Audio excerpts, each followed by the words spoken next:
7 bells ring out across the sleepy English village at midnight. But there are only 6 churches. The 7th bell has no tower, no rope, no explanation. By morning, a man is dead, and the greatest detective in the world is about to confront the strangest case of his career. Welcome to the story, my friends.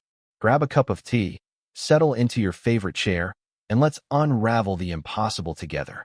If you love a proper mystery that keeps you guessing until the final second, do me a favor. Hit that subscribe button right now and turn on notifications so you never miss a twist. Drop a quick comment and tell me from which corner of the world you're watching tonight. Your support truly means the world to us. Now, dim the lights. Here we go. Chapter 1. The Midnight Bell. Fog hangs thick over the little village of Wickwood-under-Stour, the kind of English fog that swallows sound and turns every footstep into a secret. It is just past 11 o'clock on a cold October night in 1936 when the first bell begins to toll. St. Mary strikes 11 slow notes. Then St. Peter's, then All Saints, St. James, St. Catherine, and little St. Agnes on the hill. 6 churches, 6 bells, exactly as the village has known for 300 years. The villagers turn over in their beds, used to the familiar chorus. But then comes the 7th bell. It is deeper, older, a bronze growl that seems to rise from the earth itself. Windows rattle. Dogs begin to howl. In the Black Boar Inn, old Tom the landlord drops a glass that shatters across the floor. No one speaks, because everyone in Wickwood knows there has never been a 7th bell. Across the village square, in the neat little guest house with the green shutters, a small man with an impeccable mustache sits bolt upright in bed. Hercule Poirot does not believe in ghosts, but he believes very strongly in order. And order has just been shattered. He swings his feet into his perfectly aligned slippers, throws a silk dressing gown around his shoulders, and marches to the window. The fog is too thick to see anything, but the 7th bell tolls again, 7 times exactly, then falls silent. By the time Poirot reaches the street, wrapped in his overcoat and carrying his silver-topped cane, half the village is outside in nightgowns and pajamas, whispering, staring, afraid.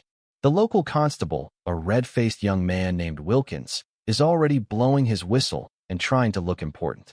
"Monsieur l'agent," Poirot says in his precise, lightly accented voice. "Tell me, who does this 7th bell come from?" Constable Wilkins swallows hard. There isn't one, sir. Never has been. Some say it's the old Abbey bell, sunk in the marsh when they dissolved the monasteries. Others say it's the devil himself. But bells don't ring underwater, do they? Poirot's gray cells are already spinning.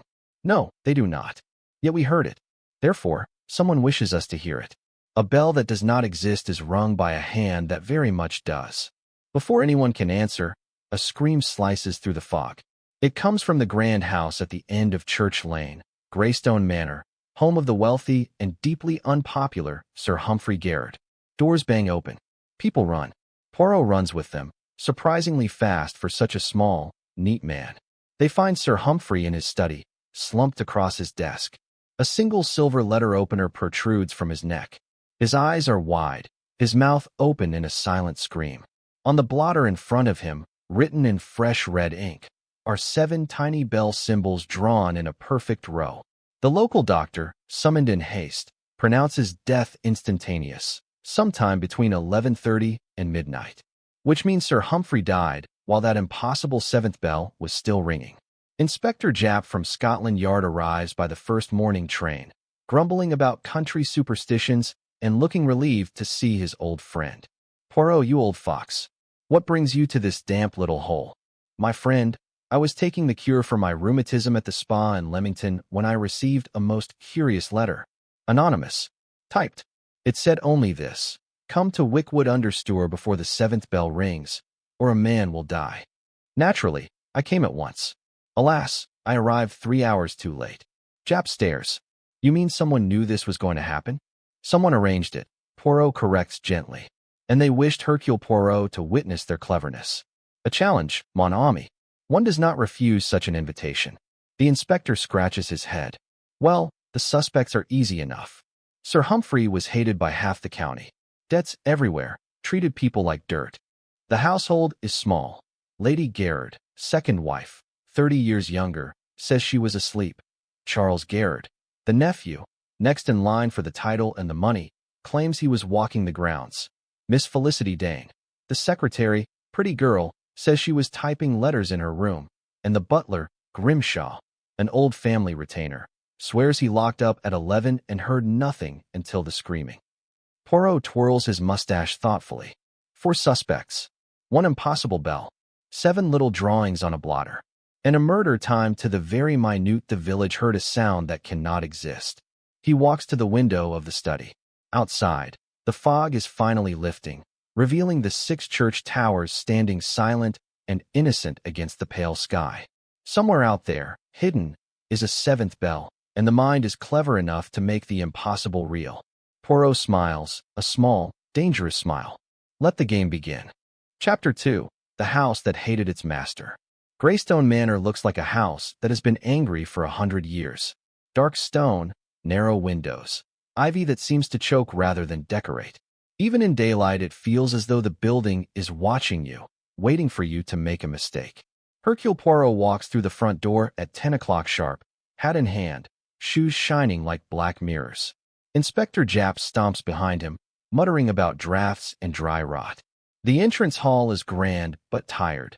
Suits of armor with spider webs in the joints, a grandfather clock that ticks too loudly, and a huge oil portrait of the late Sir Humphrey glaring down at everyone as if he already knows they're guilty of something. Lady Gerard waits at the foot of the staircase.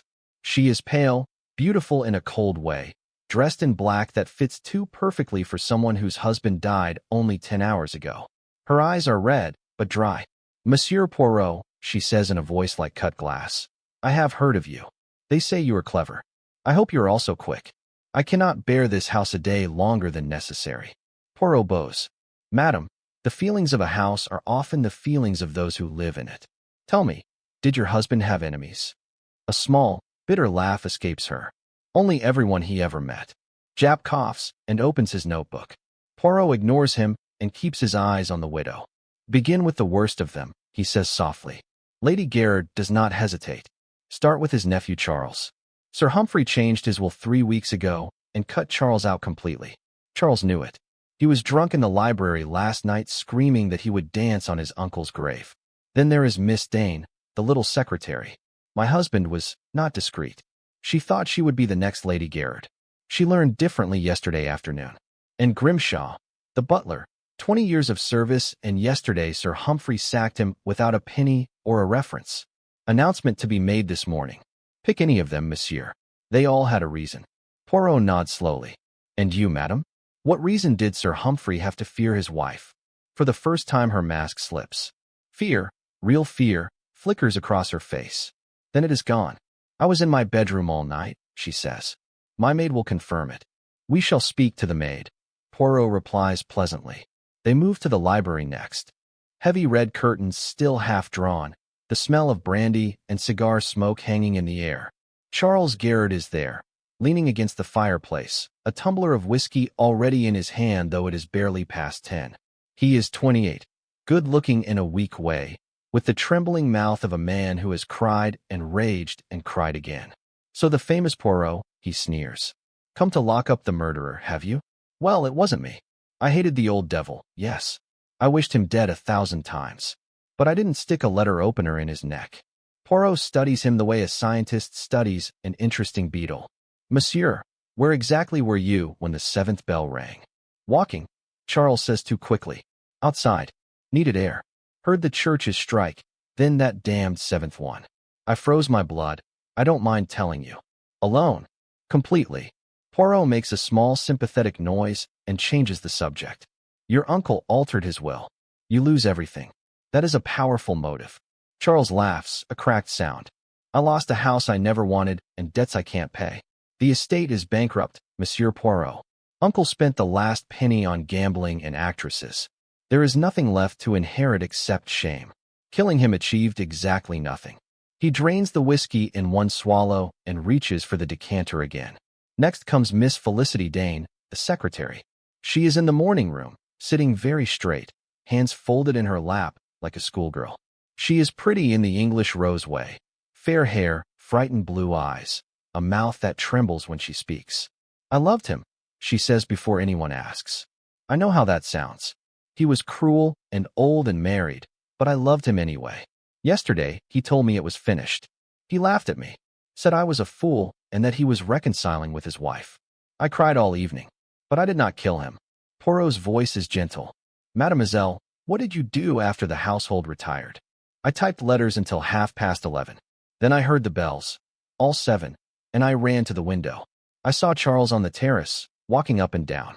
Then I heard Lady Gerard scream, and we all rushed to the study. She stops, bites her lip. There is something else. Sir Humphrey was terrified of bells. Any bells. Church bells made him sweat and shake. He said once that when he heard the 7th bell, he would know it was time to die. I thought he was joking. Poirot's eyes narrow. He said that exactly? The 7th bell? Word for word.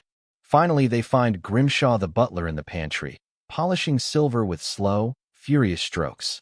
He is 60 if he is a day, tall, thin, the perfect picture of dignified service, except for the rage burning behind his eyes. 20 years, he says without looking up. 20 years I served that man. Carried him home drunk, covered his lies, buried his mistakes. Yesterday he told me I was finished. No pension, no character. Said I was too old. I was to be turned out like a dog. His hand tightens on the cloth. I heard the bells last night. All 7. I stood in the kitchen and I smiled. Because I knew the old devil was finally getting what was coming to him. Japp steps forward. That's enough, Grimshaw. You threatened him. I did not threaten, the butler says coldly. I prayed. Poirot watches the old man for a long moment. Then he asks quietly, Tell me, Monsieur le Butler, where is the key to the old cellar kept? Grimshaw's polishing stops dead. For the first time he looks uncertain. The old cellar under the east wing? It has been bricked up since before I came here. No key exists. Poirot only smiles. As they leave the pantry, Japp wipes his brow.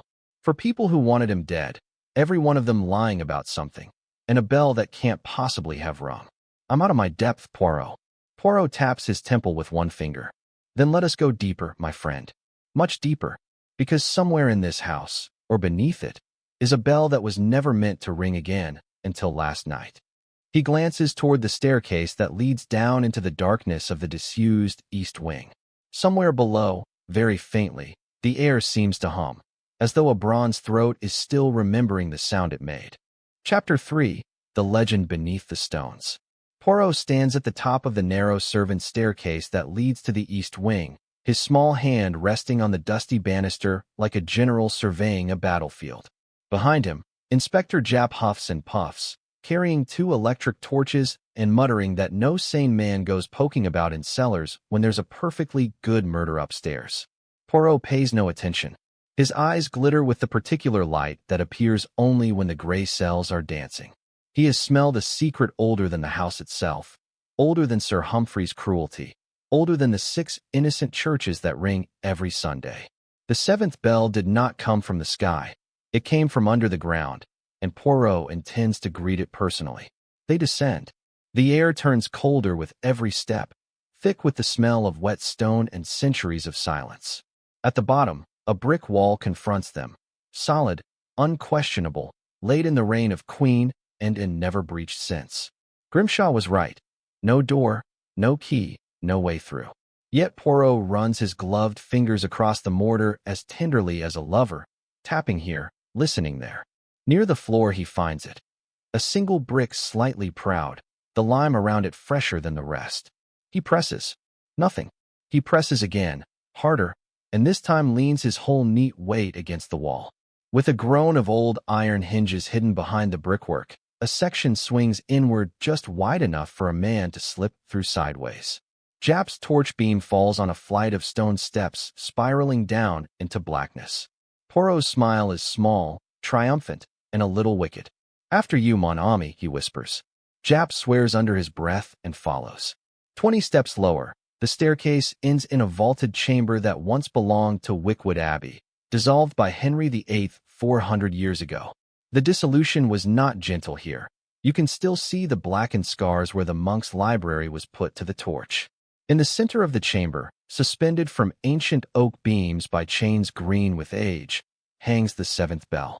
It is enormous, fully 6 feet across the mouth, and its bronze surface is carved with Latin no living priest would dare to read aloud.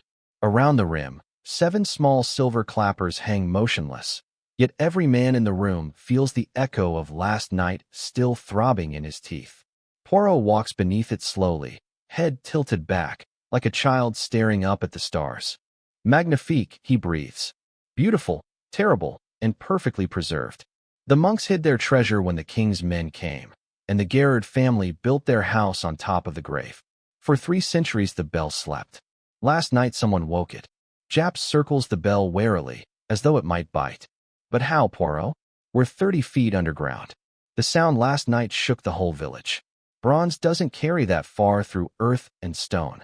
Poirot kneels and brushes away centuries of dust from the floor. Revealed beneath is a perfect circle of polished oak planks. He lifts one. Beneath lies a speaking tube of glazed earthenware, wide as a man's thigh, sloping away into darkness. There are 6 more tubes radiating outward like the spokes of a wheel. Poirot's eyes shine. Acoustic miracle, my friend. The monks were clever. They built these tubes so the abbey bell could be heard in every field and cottage when they called the workers to prayer. The tubes open under the floors of the 6 churches. Strike the bell here, and the sound arrives up there, pure, loud, and perfectly timed with the other towers. Someone discovered the secret, restored one clapper, and on the night of the murder gave the village its ghost back. Japp whistles long and low. So the killer planned this whole thing around a 400-year-old trick. That's cold blood if ever I saw it. He swings the torch beam across the chamber walls and freezes. Scrawled in fresh white chalk, still sharp, are 7 bell symbols exactly like the ones drawn in blood on Sir Humphrey's blotter. Beneath them, in the same hand, a single sentence. The 7th tolls for T.G. The inspector's voice drops to a whisper. He was down here. The murderer stood in this exact spot and wrote that while the bell was still swinging. Poirot only nods, because something else has caught his attention. A single black button, torn from a gentleman's evening coat, lying in the dust beneath the bell's great mouth. He picks it up with a silk handkerchief and holds it to the light. Monogram CG, he murmurs. Charles Gerard. Interesting. Very interesting indeed. Chapter 4, The Button and the Lie. Poirot slips the black button into a small envelope, seals it with a flourish, and tucks it into his waistcoat pocket as though it were the crown jewels. Japp watches him, half exasperated, half impressed. Charles Gerard, then? We've got him banged to rights, haven't we?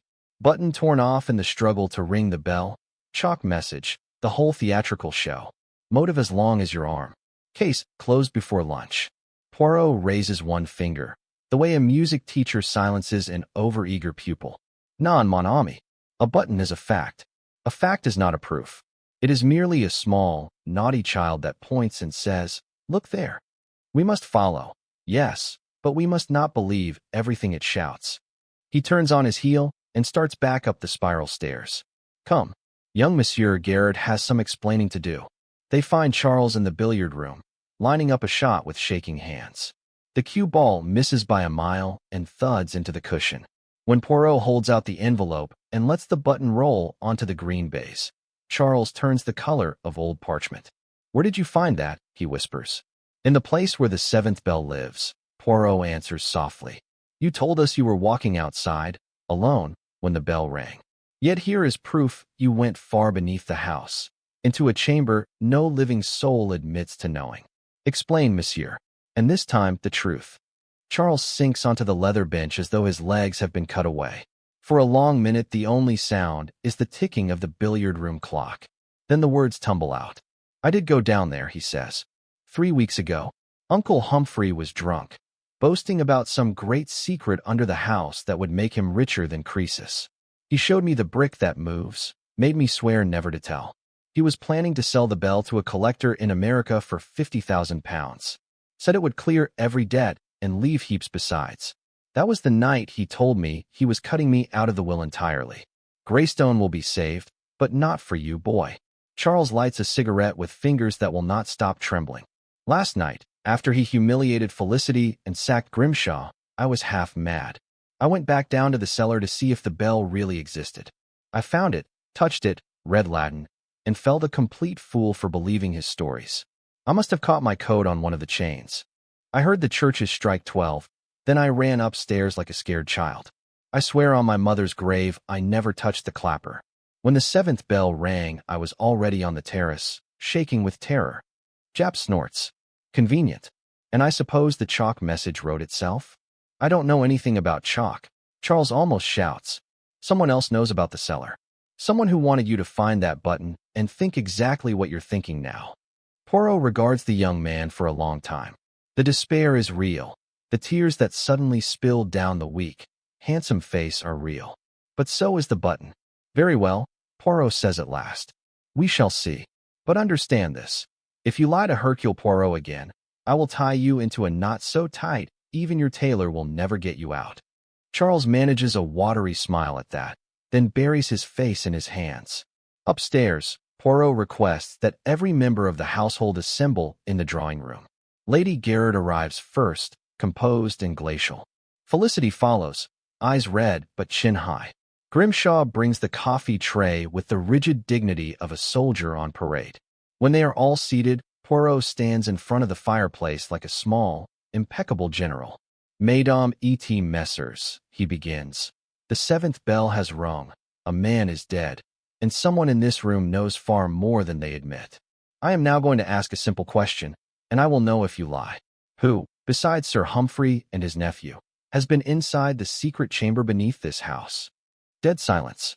The grandfather clock strikes the quarter hour with a sound like a gunshot. Felicity's cup rattles in its saucer. Lady Garrard's fingers tighten on the arms of her chair until the knuckles whiten. Grimshaw stares straight ahead, face carved from oak. Poirot lets the silence stretch until it is unbearable. Then he smiles. Très bien. No one confesses. That is, perhaps, a confession of its own kind. We shall try another way. He reaches into his pocket and draws out 7 small cards. On each card, he has drawn a tiny bell in black ink. He lays them in a neat row on the mantel shelf. 7 bells, he says pleasantly. 1 for each of you, and 1 left over for the murderer. Tonight, at 11 o'clock, the real bells of the village will ring again. I have arranged with the vicars that every church will strike 12. At the exact moment the 6th bell finishes, I will be in the hidden chamber. The murderer will not be able to resist returning. One last look at the perfect crime, one last taste of triumph. I, Hercule Poirot, will be waiting. Lady Garrard rises, pale as death. You are asking someone to walk into a trap. No, madam, Poirot replies gently. I am giving someone the chance to walk out of one. He turns to leave, then pauses at the door. Oh, and one more thing. Whoever returns to the cellar tonight should bring a coat. It is very cold down there, and buttons tear so easily when one is in a hurry. He closes the door softly behind him. In the drawing room, no one moves. 7 little cards with 7 little bells sit on the mantel shelf, waiting for midnight. Chapter 5, 11 o'clock. The house holds its breath. Clocks tick louder than they have any right to. Outside, a thin October moon slips in and out of clouds, painting the village silver one moment and plunging it into ink the next. At 10:30, Inspector Japp stationed 2 plainclothes men in the shrubbery and another in the old stables. Poirot refuses a police escort. He smooths his mustache, checks the shine on his shoes, and at 11:03 slips alone through the hidden brick door and down the spiral stairs for the 2nd time that day. In his pocket, he carries a small revolver he hopes he will not need and the 7 little bell cards he has retrieved from the mantelpiece. He leaves 1 card on each step as he descends, like a trail of black breadcrumbs. The underground chamber is colder than before. His breath makes small ghosts in the torchlight. Poirot positions himself in the deep shadow behind one of the Norman pillars, switches off his torch, and waits. Above him the great bell hangs motionless, a black moon in a stone sky. He does not have to wait long. 11 o'clock. The first church bell, St. Mary's, tolls across the village, slow and mournful. St. Peter's answers. Then All Saints, St. James, St. Catherine, and finally tiny St. Agnes on the hill. 6 bells, 6 notes, exactly as they have sounded for centuries. Poirot counts every stroke under his breath. Silence falls, the kind of silence that presses against the eardrums. Then the brick door creaks, just enough for a body to slide through. Soft footsteps descend the spiral. Whoever it is knows the way perfectly. They do not stumble once. A match flares.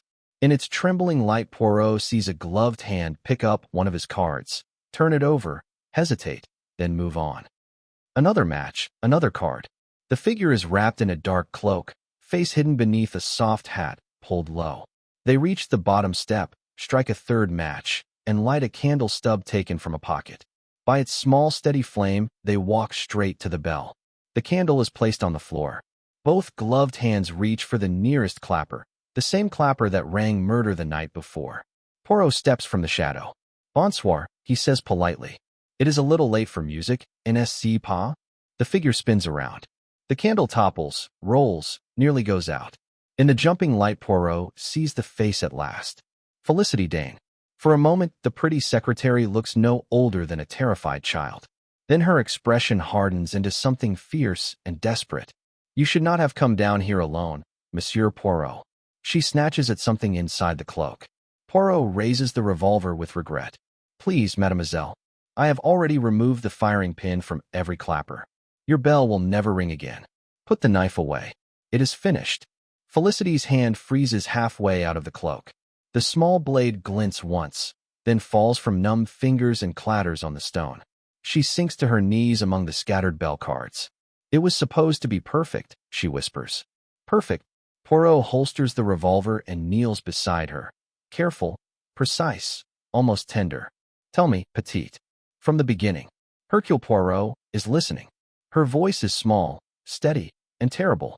I found the chamber 6 months ago while looking for old estate papers. Sir Humphrey discovered me there one night. Instead of sacking me, he made use of me. Promises, always promises. Marriage once the wife is gone, money, everything. Then yesterday he laughed and said it had all been a game. He was reconciling with Lady Gerard. I was nothing, less than nothing. She looks up at the great bell. I remembered the speaking tubes. I spent weeks cleaning one clapper with oil and wire. I timed everything. At 11:40 I slipped down here, struck the bell 7 times, and ran back up. The sound rolled out through the churches exactly as the 6th bell finished. I was in my room typing before anyone noticed I was gone. Then I went to the study, pretended to discover the body, and drew the 7 bells on the blotter so everyone would think it was some grand curse. Poirot nods slowly. And the button belonging to Charles. I tore it from his evening coat 2 nights ago when he was drunk and weeping in the library. I dropped it here yesterday on purpose. I wanted him blamed. He was weak. He would hang and no one would miss him. A single tear slides down her cheek, but her voice never wavers. I even wrote the warning letter that brought you here. I thought if the great Hercule Poirot solved the mystery and pointed at Charles, no one would ever look further. It almost worked. Poirot helps her gently to her feet. Almost, mademoiselle, is never enough. Come, the night air will be kinder than this place. As they climb the stairs together, Felicity suddenly stops. The 7th bell, she says. Will they melt it down now? Poirot considers the ancient bronze sleeping below them. Non, he says at last. Let it stay. Some things are best left buried, but not destroyed. One day, perhaps in 100 years, another monk or dreamer will find it and remember that even silence can speak when the moment is right. They step out into the moonlight. Jap and his men are waiting. Handcuffs click softly in the cold. Felicity does not look back. Chapter 6, The Last Bell. The village wakes to a morning so bright it feels like an insult. Frost sparkles on the church roofs. The 6 real bells hang innocent and gleaming in their towers, and Greystone Manor looks smaller somehow, as if the house itself has exhaled and shrunk now that its darkest secret is out. In the little police station, Felicity Dane sits very straight in a hard wooden chair while Inspector Jap takes her formal statement. She signs the pages without hesitation, her handwriting as neat and precise as ever. When it is finished, she asks only one thing. That they let her walk once more through the garden before the van comes from Oxford to take her away. Jap glances at Poirot. Poirot nods. Some defeats deserve a moment of dignity. They walk her between the clipped yew hedges where the last roses are black with frost. Felicity stops beneath the window of the study where Sir Humphrey died. She looks up at the gray stone walls as though seeing them for the first time. I hated him, she says quietly, but I love this house. Stupid, isn't it? I wanted to be its mistress more than I ever wanted to be his wife. She turns to Poirot. Will Lady Gerard keep it now? Lady Gerard has already left for London, Poirot replies. She says the air here does not agree with her nerves. Charles will sell everything to pay the debts. The house will belong to strangers soon. Felicity closes her eyes for a moment. Then she smiles, small and sad. Good. Let strangers live here. They won't hear the echo. The police van arrives at 11. As Felicity is helped inside, she pauses on the step and looks back at Poirot. Monsieur, did you know it was me the moment you found the button? Poirot considers this, head on one side. I knew it was not Charles the moment he cried. A man who can cry so easily does not have the steel to plan for 6 months and strike only once. After that, the rest was, how do you say, elimination. But I hoped, mademoiselle, very much hoped that I was wrong. She nods once, as though that is the only kindness she has any right to expect, and the van door closes. Back at the Black Boar Inn, Poirot packs his small suitcase with military neatness. Grimshaw the butler has been reinstated for 1 day only, to serve lunch to the detectives before the house is locked up. He brings in Sol Munier and a bottle of very respectable Chablis, his old hands steady again. You'll pardon me saying so, sir, he tells Poirot as he pours the wine. But I shall always be grateful you caught her before she tried a second time. She was a quiet girl, but there was iron in her. Poirot raises his glass. To iron, then, and to silence. May both stay in their proper places from now on. After lunch, Poirot walks alone to the churchyard of St. Mary's. The vicar, a gentle old man who still cannot believe what has happened under his very nose, meets him at the Lych gate. I've had the verger block the speaking tube in the tower, the vicar says nervously. Just temporary, you understand. Bricks and mortar. We thought it best. Poirot looks across the graves to the distant shape of Greystone Manor. You need not fear the bell, mon père. It rang its 7 notes. Its work is done. The vicar hesitates. People are saying it was the devil's work. Poirot smiles, small and certain. Non. It was the work of a woman who loved too much and hated too well. The devil merely listened. He tips his hat and walks back through the village. Children stare at the funny little foreigner with the enormous mustache. Old women bob curtsies because they have heard he is famous. At the railway station, the London train is already waiting, steam curling like incense. Inspector Japp shakes his hand vigorously on the platform. You'll come up to the yard when the trial starts? The chief constable wants to put you in for some sort of medal. Poirot shudders delicately. Medals gather dust, mon ami. I prefer order. And a little peace. The guard blows his whistle. Poirot climbs aboard, settles into his first-class compartment, and opens Le Monde. As the train pulls away from Wickwood-under-Stour, the 6 church towers slide past the window one by one, silent and harmless in the afternoon sun. Just as the train reaches the cutting beyond the village, Poirot hears it, very faint, carried on the wind, the ghost of a single deep note. He looks up sharply. For an instant he thinks the 7th bell has rung again. But no, it is only the echo of the train's own whistle bouncing off the hills, saying goodbye. Poirot allows himself the smallest of smiles, folds his newspaper with perfect creases, and closes his eyes. Somewhere far beneath an old house, a great bronze bell hangs motionless, waiting for the next century or the next broken heart. The train speeds on toward London, and the village of Wickwood-under-Stour slips back into quiet legend. Chapter 7, Echoes in London. 3 months later, on a raw January afternoon, Hercule Poirot sits in his ultramodern flat at Whitehaven Mansions, arranging his morning correspondence with geometric precision. The trial of Felicity Dane made the newspapers for exactly 4 days, then vanished beneath the louder headlines of abdications and marching boots in Europe. She pleaded guilty, spoke only 12 words in court. I am sorry only that I failed to make him suffer more, and was sentenced to life. Most people have already forgotten the 7th bell. Poirot has not. A polite tap at the door announces George, his impeccable valet, carrying a single letter on a silver tray.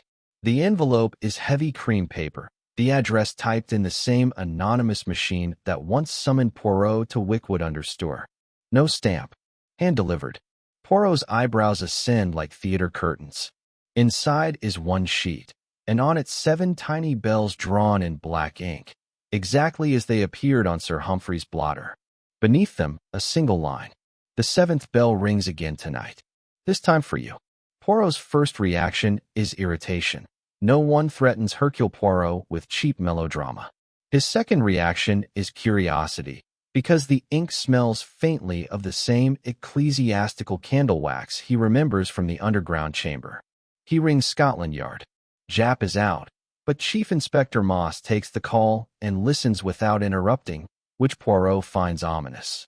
By 8 o'clock that evening, Poirot's flat is quietly surrounded by plainclothes men. Every light blazes. George has been sent to the pictures with a £10 note and strict instructions to enjoy himself. At 9, 10, 11 o'clock, nothing happens except the slow ticking of the ormolu clock on the mantel.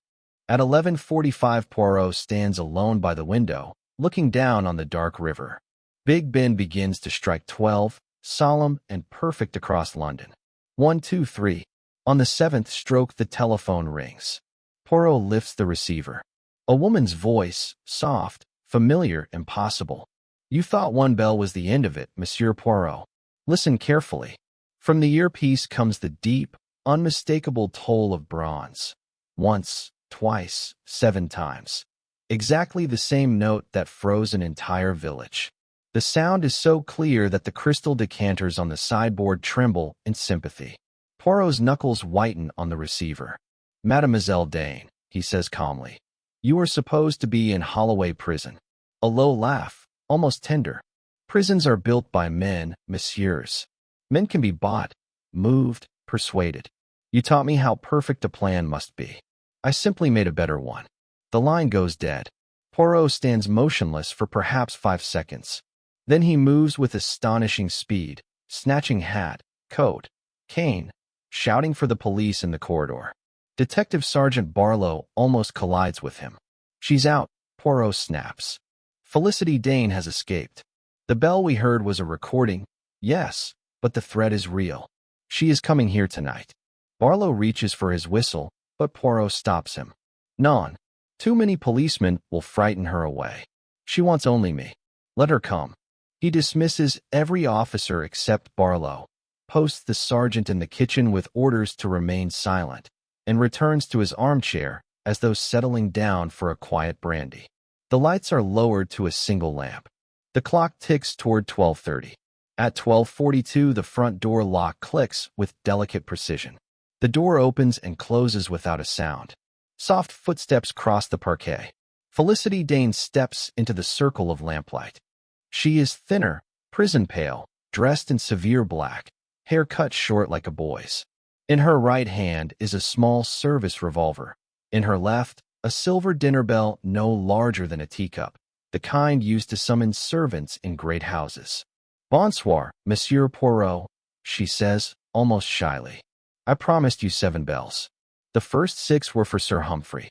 The 7th is for the man who took my future. Poirot does not move. You have come a long way for revenge, mademoiselle. Was it worth the rope that now waits for you twice over? Her smile is gentle, terrible. I don't intend to be taken again.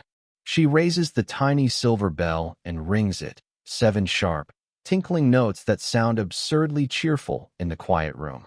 At the 7th note, she lifts the revolver. Poirot sighs, a small, almost paternal sound. Before you fire, petite, indulge an old man's vanity. Tell me how you escaped. Felicity hesitates. Pride is stronger than caution. A wardress owed gambling debts. A forged transfer order. A laundry van.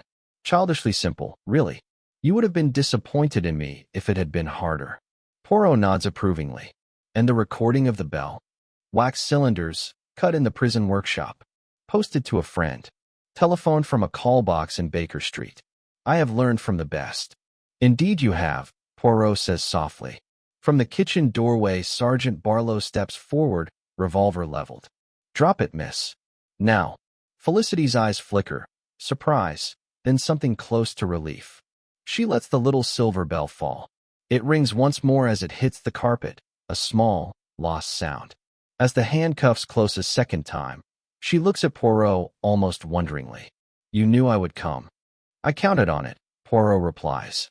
Some murders are committed for money, some for love, some for hate.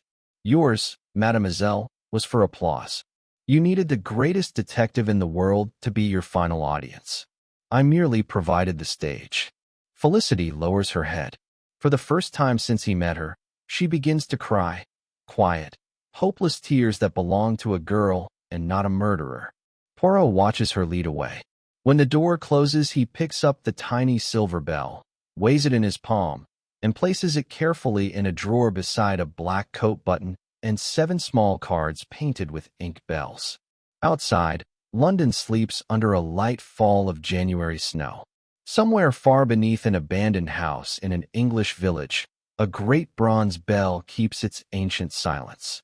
And in Whitehaven Mansions, Hercule Poirot pours himself a small tisane, straightens a cushion that has dared to lean half an inch sideways, and permits himself one quiet sentence before aphorism before the fire. The curtain falls, yes. But the echo sometimes returns. He sips his tisane and listens to the city, waiting to see if 7 bells will ever ring again. Chapter 8. The Echo That Would Not Die. 7 years have passed, and the world has changed beyond recognition. It is October 1943. London is blacked out, battered, yet still breathing. Hercule Poirot, older now, walks with a slight limp from a piece of shrapnel that found him during the Blitz. But the mustache remains magnificent, and the gray cells burn brighter than ever. He has taken a quiet house in the country, far from falling bombs. But once a month he returns to the capital to dine with old friends at a discreet little restaurant in Soho that somehow still finds real coffee. Tonight, as the sirens wail their all clear, a taxi drops him at the familiar door of Whitehaven Mansions. The porter touches his cap. Evening, Mr. Poirot. Post waiting, sir. 1 letter only. I came by hand. Poirot thanks him, climbs the stairs slowly, and in the lamplight of his sitting room opens another cream envelope. 7 tiny bells stare up at him, drawn with the same steady hand. The note inside is shorter than ever. The 7th tolls again. This time no one escapes. Come to Wickwood-under-Stour tonight, or the village burns. Poirot does not telephone Scotland Yard. The war has taught him that some threats are too precise to be bluffs. He packs an overnight bag, kisses goodbye to the startled housekeeper who has come to regard him as a harmless old gentleman, and catches the last train west.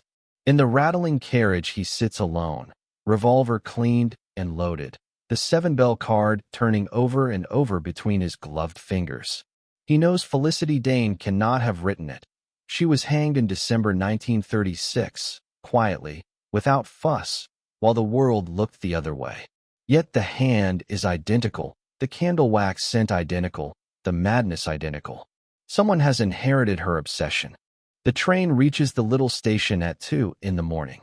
A military policeman with a lantern checks papers, salutes when he sees the famous name, and waves Poirot through. Outside, a thin mist drifts across the fields. Greystone Manor is long gone. Pulled down in 1939, the stone sold to build an airfield, but the village itself looks much as it did on that first fog-choked night.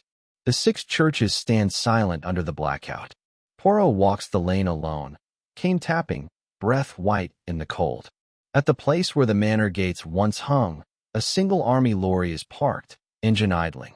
A young woman in land army breeches climbs down from the cab. Even in the darkness, Poirot recognizes the tilt of the head, the straight fair hair, now cropped short for war work. Felicity Dane's younger sister, Ruth. You came, she says.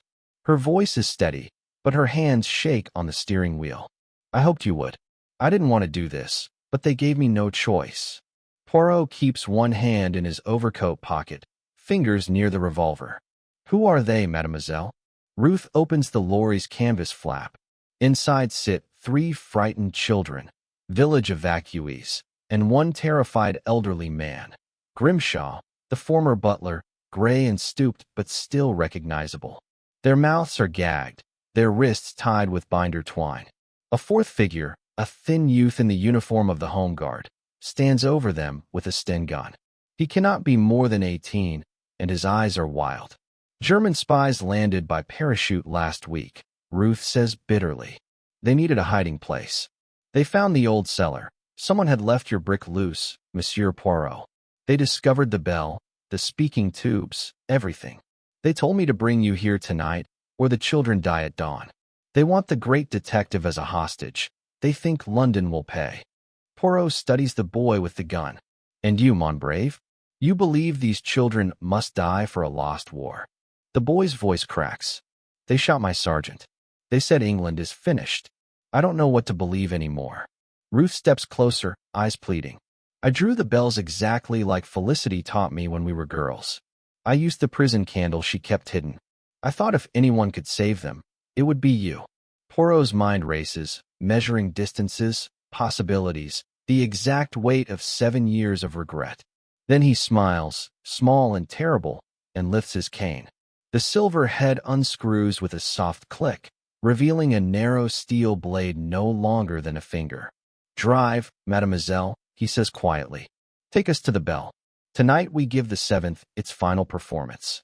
The lorry rumbles down the lane toward the hollow where Greystone Manor once stood, toward the hidden door that should have stayed bricked up forever. Above them, the 6 churches keep their wartime silence.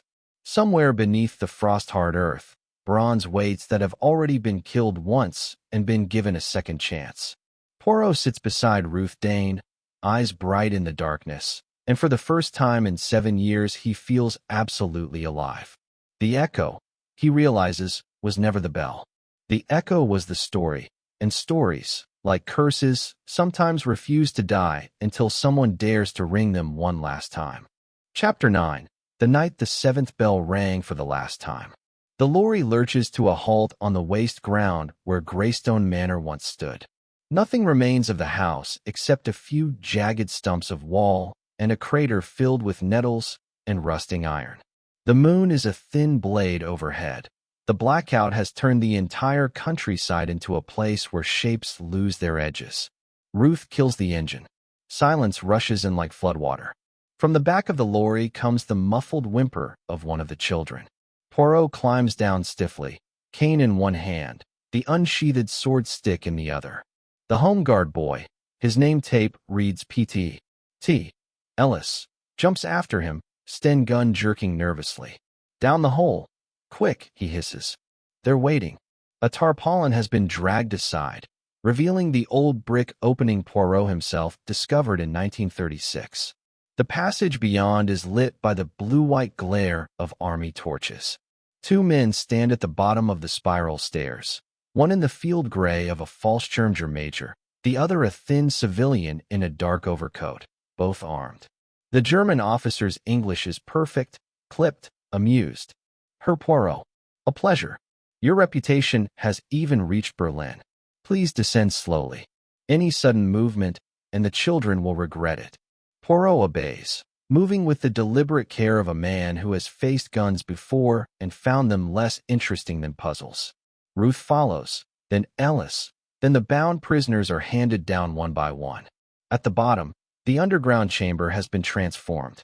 Parachute silk hangs from the vaults like ghostly banners. A wireless set crackles in the corner. Crates of ammunition and explosives are stacked against the wall. And in the center, exactly as it has hung for 400 years, the great 7th bell waits, its mouth now fitted with a new rope of white silk that glows faintly in the torchlight.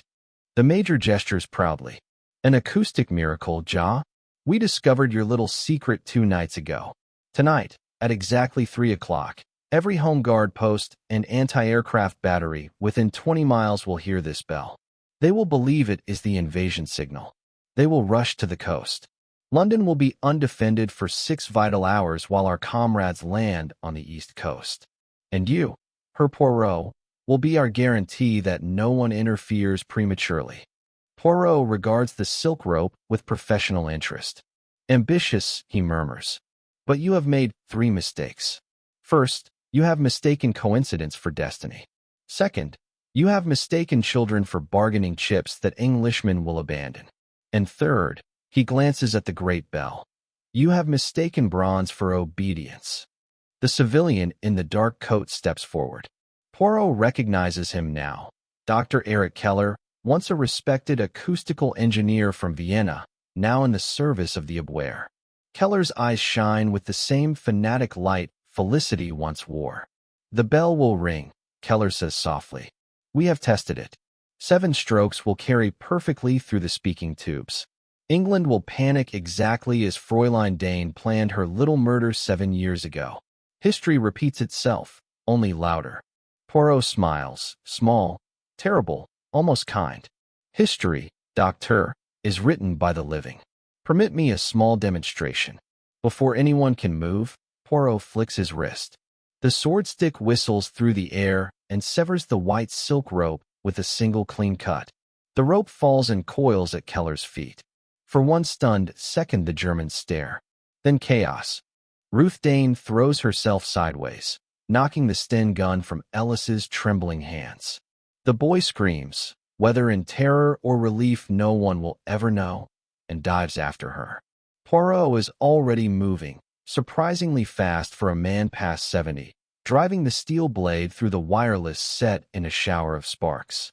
The Major raises his Luger, but Grimshaw, old and bound though he is, hurls himself bodily at the officer's knees. They crash to the stone floor together. One of the children begins to wail. Keller lunges for the severed rope, desperate to knot it again. Poirot meets him halfway. For a moment, the two small, precise men confront each other beneath the hanging bell. Belgian detective and Austrian scientist. Order against chaos. Keller's hand darts to his pocket. Poirot's cane comes up first. The ebony shaft catches Keller exactly on the temple with a sound like a walnut cracking. The doctor drops without a cry. The Major is on his feet again, face contorted, Luger leveled at Poirot's heart. "Enough," he shouts. Everyone freezes, or the detective dies. Silence falls, broken only by the children's sobbing. The Major's finger tightens on the trigger. And then the bell moves. Not much, just a slow, deliberate sway, as though the bronze itself has decided to speak. The great mouth tilts. One of the ancient silver clappers, loosened by decades and now by the fight, swings free. It strikes the rim with a single, pure, heartbreaking note that rolls outward through the speaking tubes like a wave of darkness. Boom. Every torch stutters. Dust drifts from the vaulted ceiling. The Major's face goes slack with superstitious terror. For one impossible second, every person in the chamber feels exactly what the village felt in 1936. The sense that something older and larger than human plans has woken beneath their feet. In that second, Ruth snatches the fallen Sten gun. Grimshaw kicks the Major's legs from under him again. Poirot steps forward, calm as a priest, and places the point of his sword stick against the German's throat. "Listen carefully," he says in perfect German. "The bell has spoken once. I will not speak again tonight. Drop the pistol." The Luger clatters to the stones. Later, much later, when the Home Guard and the local constabulary have taken the prisoners away and the children are wrapped in blankets and drinking hot sweet tea, Poirot stands alone beneath the bell. The rope lies in pieces. The clapper that rang is cracked clean through. It will never sound again. He reaches up and touches the cold bronze with gloved fingers, almost affectionately. "To his fate ton devoir," he whispers. "You have done your duty." Ruth Dane approaches, eyes red but steady. "Will they hang them? The Germans?" "War is not justice, mademoiselle. But the children are safe. That is enough." She hesitates, then asks the question she has carried for 7 years. "My sister, did she suffer at the end?" Poirot looks at her for a long moment. "Non," he says gently. "She suffered long ago. In the end, I think she was only tired." Ruth nods once, turns away, and walks up the spiral stairs into the cold English dawn. Poirot follows more slowly. Behind him the chamber falls silent again, truly silent this time. 400 years of waiting, 2 murders, 1 war, and finally, on an October night in 1943, the 7th bell rang its last. As the sun rises over the ruined manor, a weary little Belgian detective limps toward the village, humming under his breath. Somewhere in the distance a lark begins to sing. and for the first time in years the sky above Wickwood-under-Stour feels entirely clean. Chapter 10. The Silence After 7. The war ended 2 years later, almost to the day. On a bright May morning in 1947, Hercule Poirot returned to Wickwood-under-Stour for the last time. He is 74 now, walking with 2 canes, but the eyes are still sharp and the mustache still defiant. The village has changed little. The 6 churches have new roofs from bomb damage. The airfield that swallowed Greystone Manor is already being plowed back into barley, and the children who once sat bound in the underground chamber are teenagers cycling to school. They wave at the funny old gentleman in the black Homburg, but they do not know his name. Poirot walks alone to the hollow where the manor stood. Nothing marks the place except a low mound of nettles and a single oak sapling someone planted after the war. He carries a small wooden box under one arm. At the edge of the hollow he stops, sets both canes aside, and kneels with difficulty. From the box, he takes 7 objects and lays them in a perfect row on the grass. First, the black coat button monogrammed CG. Second, the tiny silver dinner bell Felicity rang in his London flat. Third, one of the original 7 ink bell cards, edges soft with age. Fourth, the cracked silver clapper that struck the final note in 1943. Fifth, a photograph of Felicity Dane taken in the dock, pale, proud, already looking past the living. Sixth, a pressed rose from the garden she once loved. And seventh, a single sheet of cream paper on which Poirot has drawn, in his own neat hand, 7 perfect bells. You were wrong, Petite. It was never the bell that killed. It was the story we told about the bell. The story of curses and vengeance and perfect crimes. He arranges them exactly as the dying man once saw them on a blood-spotted blotter, then sits back on his heels and speaks aloud to the quiet morning air. Stories are the only things that refuse to stay buried. So today I bury the story itself. He digs a small, precise hole with a trowel, places the 7 objects inside, and covers them with earth.